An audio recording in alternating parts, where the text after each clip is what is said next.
Toastmaster Cindy, overcoming perfectionism. Overcoming perfectionism, Toastmaster.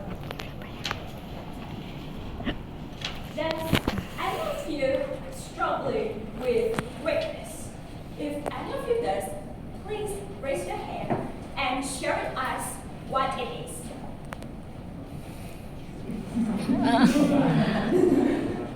Overcoming. You want to share? I don't think I got the question, but it's something to do with perfectionism, right? It has to do with anything regarding your weakness. It doesn't have to be perfectionism. I'm sure I got the question, but I do not ask the blind with perfectionism because it does pose weakness because it blocks you from achieving what you have to do. And I'm thankful to the author, Elizabeth Gilbert, because she said that things doesn't have to be perfect. Well done. It's better than perfect.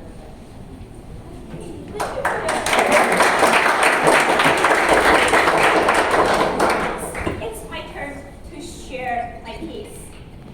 I've been dealing with this weakness. Specifically, it's perfectionism.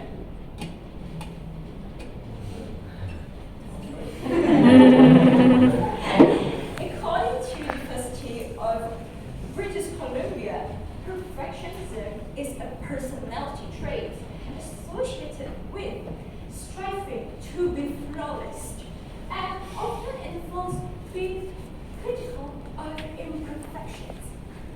How does one feel to suffer from perfections? Anxious, exhausted,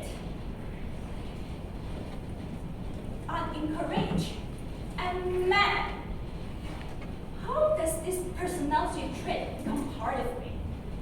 This is a question that's been lingering around my mind for some time. I guess it all starts back at my freshman year. I met Cleo and Dee in a class. We hadn't known anyone yet, so we teamed up for a class project. In order to finish the project on time, each of us, was assigned with certain tasks. I managed to finish my part on time and let check on my work. I look at the facial expression and I know they were not satisfied with my work.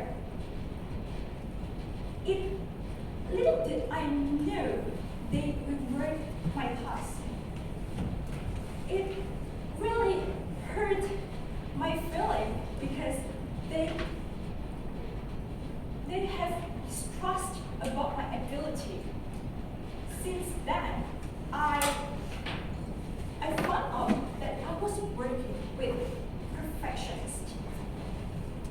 Since then, I was trying really hard to gain their acknowledgement by setting myself to be one.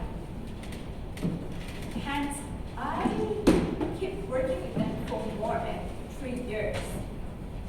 Incorporating perfectionism has done more harm than good to me.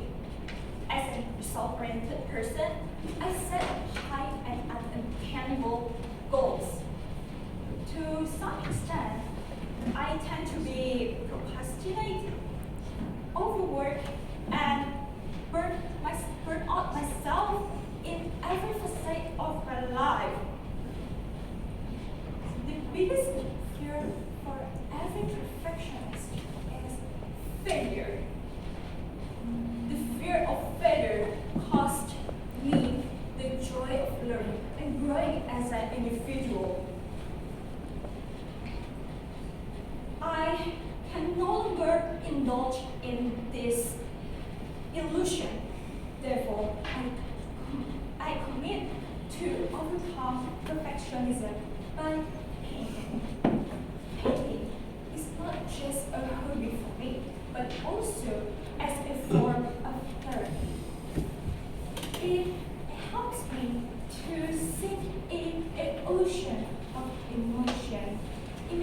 innovation, and also freedom. Painting is also a form to freely make mistakes, and it doesn't belong to perfection. Although the journey to overcome perfectionism is still far away from me, it helps me to get myself well made. In my opinion, perfectionism is a form of self-abuse. Thank you. And it's about overcoming perfectionism. And as the first time I saw you, and I thought maybe you have that part of perfectionism. Okay, so maybe as an evaluation, I would like to start from what did you good at. So first thing is that you open your speech with a question. You ask to the audience about what do you think about perfectionism and something related to that, and the audience responded. Even though maybe some of the audience shy to give their opinion, but you don't use hope, but you're still waiting for their response. But you responded quite well. And then second is that I always see that when you speak, especially in English, you try your best to speak it very clearly. Every single word. That's what I think is the good thing from you. And of course, maybe some of that point that we can learn from you as well. And then for the voice intonation or the vocal variety, when you share about your struggle to fight this perfectionism in your past, I think you managed to, when you were felt down or sad, you managed to tone down your voice a little bit low, like a low vocal variety. So if we feel that, feel sad and stressed about that, how to fight that perfectionism. And then I managed to see that you understand and implement the basic structure of your speech. You open it with about what is perfectionism, and then second, into the body, you share about your struggles at school with your friends which have that perfectionism trait, and then also how do you overcome that stress when you you have somebody who needs everything to be perfect, and then you close it with a good message in the end of your speech. Then let's move on to something that you need to work on. First thing is that I saw that maybe the SAA doesn't respond quite well when you ask it to the next slide. So maybe next time a better briefing would be preferred. So we can evaluate something like that because it will take out the time of your speech. Next is that maybe some part of the speech when you feel you share with us about you already worked so hard, but your friends still not satisfied with your work. Maybe you can express like, I was already worked so hard, but they still didn't trust me. I already worked so hard, I showed to them, but because of their perfectionism, I still distrust by them. I mean, you let out your rates like that. Maybe if it's not you said it's okay, but maybe with a louder or higher vocal variety, we can be sympathy with your struggle about that.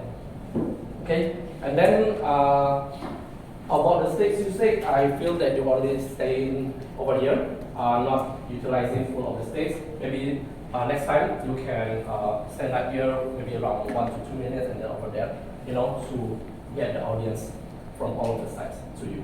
Okay, and then I think next is what I would like to challenge you is that the stage usage and also to add interaction with the guests in the middle of the speech. Okay, I think that's for my evaluation for you. That's all. Thank you very much.